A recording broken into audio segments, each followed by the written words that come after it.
Hello and welcome to AM Guide Assam. Orunodoi 3.0 কাৰণে কেনেকৈ apply কৰিব, ডকুমেণ্টছ কি লাগিব আৰু এটা ভুল যাতে আপোনালোকে নকৰে সেই ভুলৰ কথা আজি এই ভিডিঅ'ত মই কৈ যাম।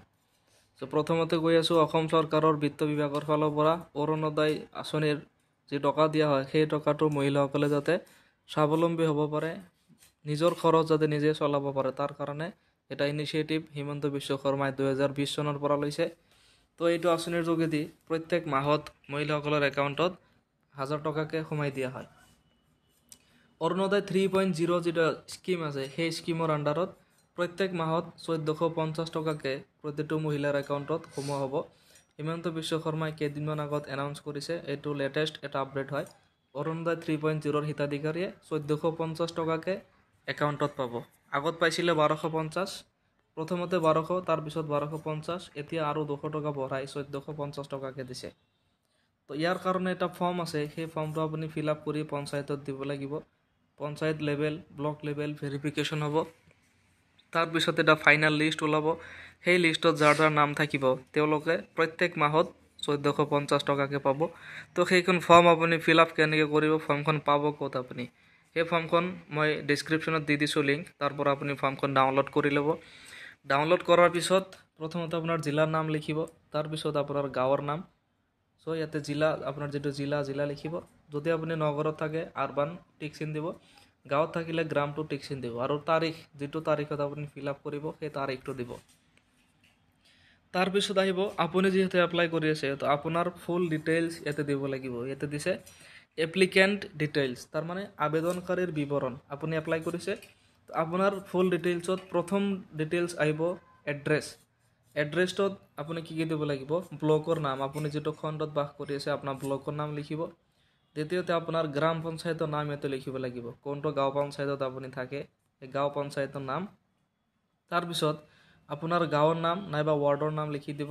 নেক্সট আহিব আপুনি যিটো অঞ্চলত বাস কৰে সেই বাস কৰা অঞ্চলৰ নগৰৰ নাম কি।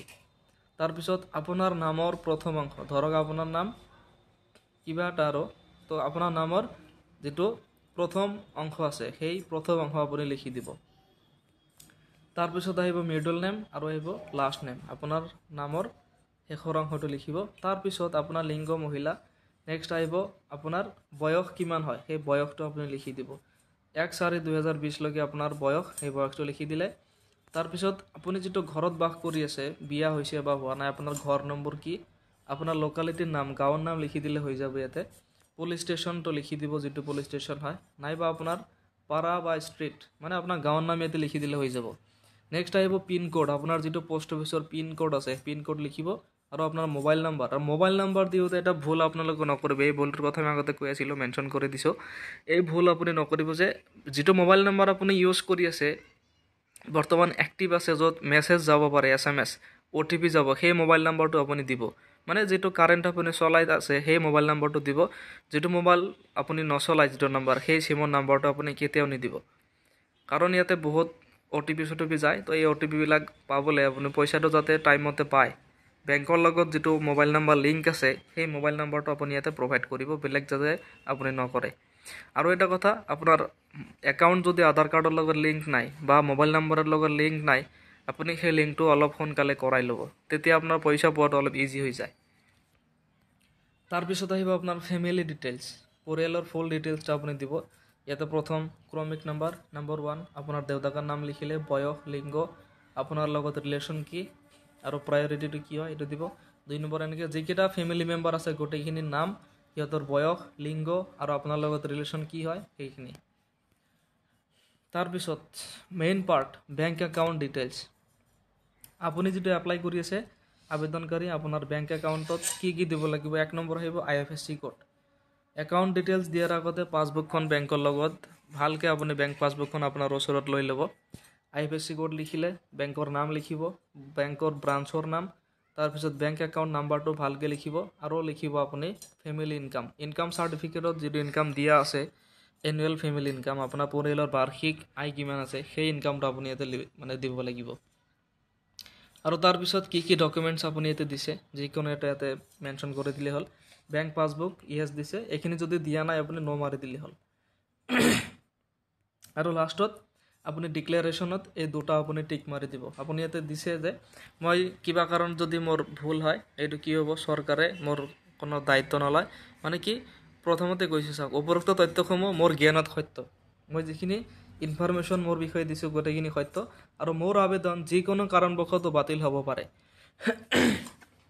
মোৰ ডকুমেণ্টছখিনি যদি কিবা ভুল হয় মই ইয়াৰ কাৰণে নিজে বাধ্য, আৰু মোৰ এপ্লিকেশ্যন যিটো মই দিলোঁ এপ্লিকেশ্যন ফৰ্মখন কেঞ্চেল হ'ব পাৰে।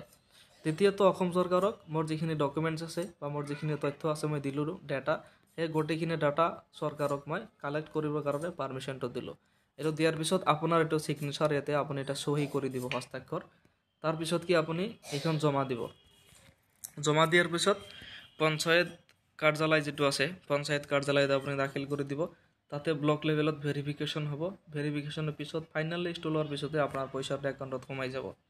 ঠিক আছে, তো এই ফৰ্মখন আপুনি মোৰ ভিডিঅ'ৰ ডেছক্ৰিপশ্যনত পাই যাব। মই লিংকটো ইয়াৰ যিটো লিংক আছে মই ডেছক্ৰিপশ্যনত দি দিছোঁ, আপুনি ডাউনলোড কৰি ল'ব। কিবা কাৰণত যদি আপোনাৰ কিবা অসুবিধা হৈছে ফিল আপ কৰিব পৰা নাই, মোক কণ্টেক্ট কৰি ল'ব। কিবা এটা কমেণ্ট কৰি দিলে মোৰ নাম্বাৰটো মই দি দিম, মোক আপুনি কণ্টেক্ট কৰি ল'ব পাৰিব। যিকোনো ধৰণৰ চৰকাৰী আঁচনি বা পৰীক্ষাৰ বিষয়ে লেটেষ্ট আপডেট পাই থাকিবলৈ চেনেলটো ছাবস্ক্ৰাইব কৰি ল'ব, আৰু আপোনালোকৰ যিমান বন্ধুবৰ্গ আছে সকলোলৈ শ্বেয়াৰ কৰি দিব। তো আজি এইটো ভিডিঅ' ইমানতে সামৰিছোঁ। Thank you so much for watching the video. Have a great day.